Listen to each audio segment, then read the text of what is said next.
시행사가 부도가 나버렸다. 계약금과 중도금 어떻게 되냐? 근데 대부분은 거의 안 보세요. 네, 변호사님 안녕하세요. 네. 요즘 PF 대출 이런 얘기 많이 나오던데 네. 혹시 PF 대출 이게 뭔지 잘 모르겠어가지고요. PF 대출은 프로젝트 파이낸싱. 구조를 하나 쉽게 예를 들면요. 이제 이 땅을 사들여 가지고 이제 아파트를 지으려고 사업을 하는 주체, 시행사라고 부르거든요. 그러면 이 시행사는 어떤 장사를 하는 거냐? 이 아파트를 파는 거죠. 그럼 시행사는 이 아파트를 이제 분양받을 이 수분양자한테 이 아파트를 팔아서 이익을 취하는 거죠. 근데 이 시행사가 이런 걸 하려면 이제 공사를 해주는 쪽이 필요할 건데 그게 시공사. 그래서 우리가 포스코 건설 이렇게 하는 건 시공사고, 시행과 시공을 동시에 하는 경우도 있어요. 시행사가 이제 사업을 하려고 하면 땅도 사야 되고 공사비도 줘야 되고 돈이 필요해. 그래서 그 돈을 은행들이 연합해서 만들기도 하고, 은행으로부터 PF 대출이라는 돈을 가지고 와서 땅도 사고 건물도 짓고, 그러고 최후로 이제 수분양자들한테 다 돈을 받고 나면 그 돈으로 은행 빚도 갚고 공사비도 주고 그 시행사가 이득도 보고, 이런 구조거든요. 근데 지금 PF 대출에 대한 이야기가 언론에서 많이 나오고 하는 이유는 경제 사정이 지금 좋지가 않잖아요. 맞아요. 금리도 너무 높고, 시공사들도 이제 공사비는 올라가서 시공사도 지금 힘들고,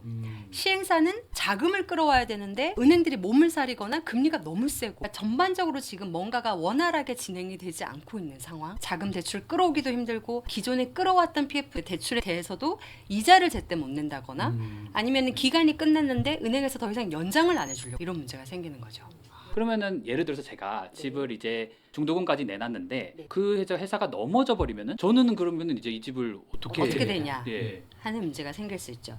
자, 그래서 시행사는 아직 물건이 생기지도 않았는데 사람들한테 물건을 판 거잖아요. 맞아요. 그래서 우리는 이런 거를 먼저 분양, 선분양, 후시공했다, 한다라고 하는데, 그러면 수분양자 입장에서는 애초 계약할 때 뭐 계약금 10% 낼 거고, 그리고 도중에 이제 중도금을 내게 되고, 시행사가 부도가 나버렸다. 그럼 나는 물건도 없고 내가 들어간 계약금과 중도금 어떻게 되냐? 맞아요. 이제 이런 문제가 생길 수가 있는데, 그게 걱정이 되시면 계약서를 한번 체크를 해보시는데요. 이런 문구가 있어요. 지금 21조에 보면 이 물건은 안정적인 사업 진행과 수분양자 보호를 위해서 뭐뭐뭐에 따라서 시행사가 사업부지 일체를 주택도시보증공사에다가 신탁 등기를 이행한다. 땅이나 이런 거를 사오잖아요. 그거에 대해서 주택도시보증공사가 보증을 서주면서 대신에 우리가 이 땅 맡아놓을게, 이런 제도도 있고요. 그리고 뒤에 보면 이제 보증사고가 생겼을 때라고 해서 분양보증을 지금 주택도시보증공사라는 곳에서 진다. 사업 주체가 부도가 나거나 파산이 되거나 했을 때 사업 주체가 이제는 기존의 시행사에서 우리로 바뀌는 거에 대해서 동의한 걸로 보고 우리가 책임지고 나머지 작업을 하겠다. 그리고 그 보증 금액의 범위를 지금 440억으로 잡아놨죠. 그래서 이게 주거용으로 이런 걸 만들기 때문에 국가가 허술하게 해놓지를 않았어요. 시행사가 혹시나 이제 나자빠지는 경우를 대비해서 우리가 거기에 대한 보증을 해주는 이런 공사에서 보증을 해줄게. 그리고 시행사가 만약에 그걸 못하게 되면 바톤 터치를 받아서 마무리를 짓겠다. 만약 마무리 못 지면은 뭐 돈을 이제 돌려주면 되는 거고. 그래서 그런 안정장치가 있거든요. 수분양자들 지위가 굉장히 불안해질 거라고 이제 막연하게 생각하실 건 없고, 계약서를 보면서 혹시 시행사가 파산하거나 나사빠졌을 때 누가 이걸 보증을 해주고 있는지 체크를 해보시면 좀 안전하다라고 생각을 하실 수도 있을 거예요. 파산해도 누군가가 도와줄 수 있는 장치가 되어 있다. 근데 모두 다 돼 있나요? 주택을 짓는 시설들에는 이제 해당이 다 된다고 보시면 되겠죠. 또 만약에 이렇게 바톤 터치를 받았어요. 근데도 나한테 분명히 이 분양을 할 때는 올해 완공돼서 12월에 들어갈 수 있다고 했는데 그게 너무 늦어지고 있다.